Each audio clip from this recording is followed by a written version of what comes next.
Well, I'm joined right now by player of the series, Pobelter himself from Immortals, fresh off of a 3-0 stomp against Team Liquid in the LCS Spring Final Championship thing. I can't say finals because it sounds like it's finals. Yeah. I have a lot of questions for you, but first off, your breath smells like peanut butter. Why is that? Well, as I informed you before this interview started, I did have a Quaker Bros 90-calorie peanut butter chocolate chip granola bar. So, Okay. sorry. And is that like a pickup for you after a match? Gee, yeah, I would love to get sponsored by Quaker Bros. Okay. Very good. And we here at Yahoo Esports would also love to be sponsored by Quaker Bros. Delectable snacks, 90 calories, fantastic. Now let's get into the game itself, or the games itself. I don't think anybody going into this series was predicting a 3-0 stomp from Immortals, just to be blunt. I think a lot of people were predicting TL after the games that you guys had last week. What was kind of going through your guys' head going into this match?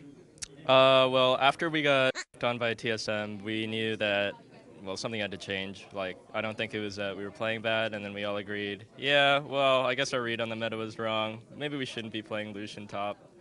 But I mean, we had good reason to like whip it out on stage because we were something crazy like 18-0 with Lucian top. We were like 6-0 with Urgot mid, just like pooping on every Zed. And then it just didn't work on stage. And then we realized, TSM actually got really good somehow.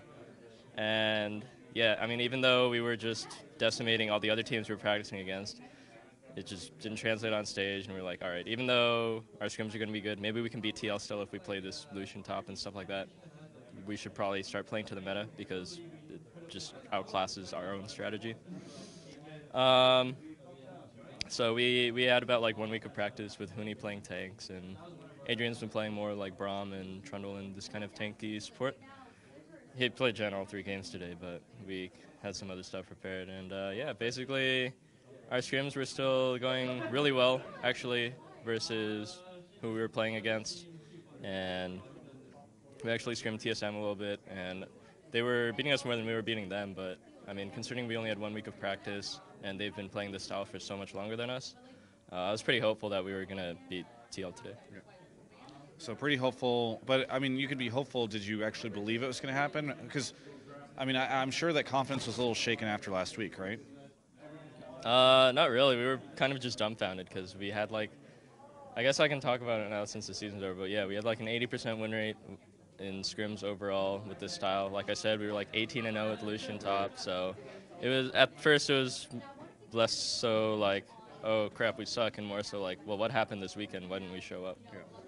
Do you think that if you had, and not to spend too much time talking about last week, but kind of wrapping up, do you think that if you had played the champions that you had played in meta last week, that you would have outclassed TSM? Because I don't know how many people would say, it sounds like to you blamed it as just picking off meta champions, but some people would question whether or not there were strategical issues as well.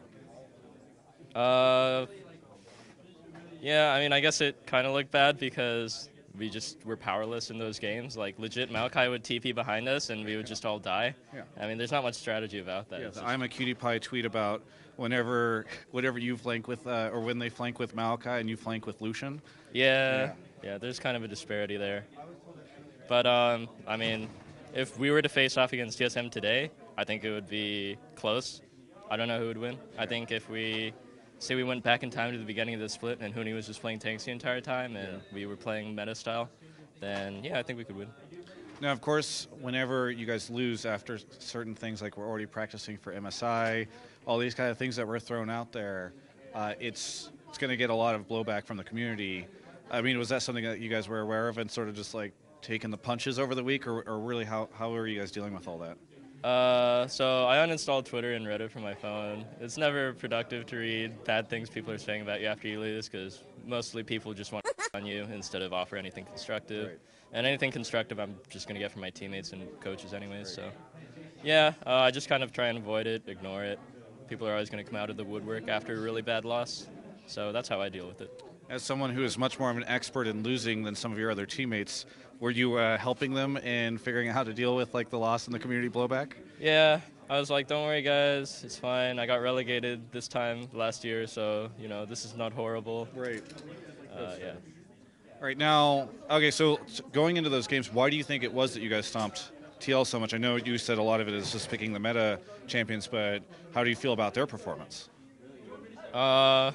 They were really forcing some weird stuff after the first game, I think. I think the first game was just kind of normal. They tried to counterpick mid, but I just even farmed, and then eventually we just outscaled them really hard, and we started winning team fights.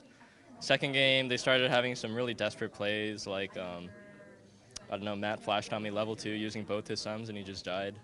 And then, like, at the end there, when I got Gragas, he flashed, and I just got a 4 or 5-man Cassio ulti. It just felt like there was a lot of desperation in their plays after the first game, and they were just overextending, and we punished them. Sounds like some would say that they went on tilt. You could say that. I actually hate saying tilt, though, because everyone says that now. Like, oh, I'm so tilted. It's like how everyone says, oh, that's so troll now. Right. So it's just overly used, so we need a new word. Yeah. Do you guys have a different word? No, wait, let me think. I'll think of something good just by the end of the interview. All right, good, because we're wrapping up the interview now. So you got player of the series, as we referenced previously. Do you think you deserve that? Yeah, I guess. I think I played pretty well all of the games. I think everyone played pretty well overall, but I guess I just played a little bit better overall. I don't know what to say.